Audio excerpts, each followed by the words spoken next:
Ngikubingelele ngiphinde ngikwamukele mbukeli kule channel. Ngicela uma ukuthi uyafika kule channel, ngicela uqinisekise ukuthi ucofoza usubscribe ukuze uzokwazi ukuqhubeka uthola ezinye zezindaba ezenzakalayo.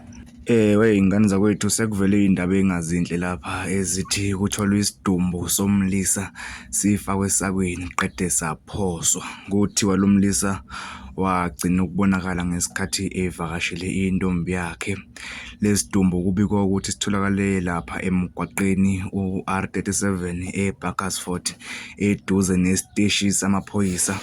Ngokusho komunye womuntu ongayivezanga igama lakhe, kuthiwa lona wesilisa wagcina ukubonakala ehamba nentombi yakhe bephethe oplastiki besuke ey'tolo bephikile emqashweni, nokuthi sekugcineke sekuvela ukuthi lona wesilisa nakho sekuvela ukuthi useyitholakale esefakwe esakeni waqede waphoswa ehlathini.